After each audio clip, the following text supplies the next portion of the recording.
Elezwa kwamba mkutano huu ni wa kwanza kama nilivyokwisha kusema wa kufanya tathmini ya swala la udhibiti wa taka ngumu na usafi ambao umefanyika nchini kwetu leo hii kwa mkusanyiko wa wasimamizi wakuu toka ngazi za halmashauri, mikoa pamoja na wizara za kisekta zinazohusika na jambo hili. Nimpongeze sana Katibu Mkuu ndugu yangu Ndunguru pamoja na timu yake kwa kuandaa mkutano huu na kuona umuhimu wa mkutano huu kufanyika hapa. Tulivyotoa maelekezo kwamba mkutano huu ufanyike, wenzangu hawa hawakukataa, kwa sababu wangeweza kusema basi tuahirishe kwanza ama tufanye wakati mwingine, lakini Katibu Mkuu na timu yake kiwemo Naibu Katibu Mkuu walikubali kwamba tufanye mkutano huu leo hii.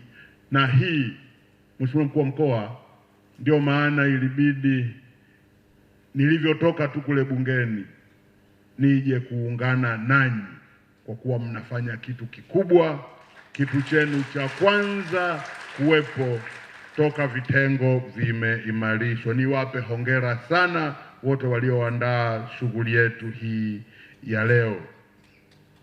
Kwenye wasilisho ama risala iliyosomwa na kiongozi wenu ndugu yetu Mpangala, nimesikia neno, naomba hapa nilifanyie marekebisho.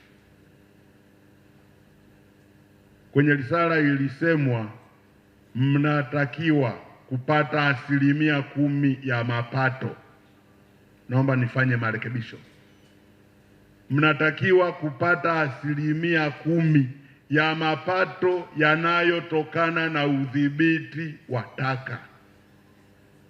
Naomba nilieleze hivi lieleweke vizuri. Sawa sawa? Sio 10% ya mapato ya halmashauri. Jamani, tunakubaliana?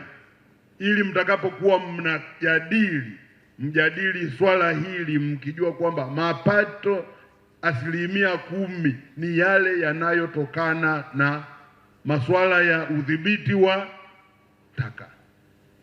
Ni kama tunavyosema 15% irejeshwe kwenye idara ya kilimo, ni ile inayotokana na mazao ya kilimo ndio inayotakiwa kurejeshwa kule. Niliona hili niliweke wazi ili msije mkawazonga sana wakurugenzi kwamba mbona 10% ya mapato ya halmashauri hatuyaoni. Ni 10% ya mapato yanayotokana na udhibiti wa nini? Na shukuru tumesikilizana hapo. Mheshimiwa Mkuu wa Mkoa, ndugu washiriki, mkutano wa mwaka huu ambao ni mkutano wa kwanza kabisa una kauli mbiu inayosema taka ngumu ni mali, tumia, rejeleza na weka miji katika hali ya usafi. Ukienda kupambanua neno moja moja utapata kitu kimoja kizuri sana. Taka ngumu ni mali. Zamani kidogo, sio miaka mingi sana, ukimkuta mtu anaokota makopo, chupa hizi, tulikuwa tunamuona ni nani? Tulikuwa tunamuona ni kichaa. Leo hii ukiweza kupata tani moja ya hizi chupa hizi, wewe ni nani?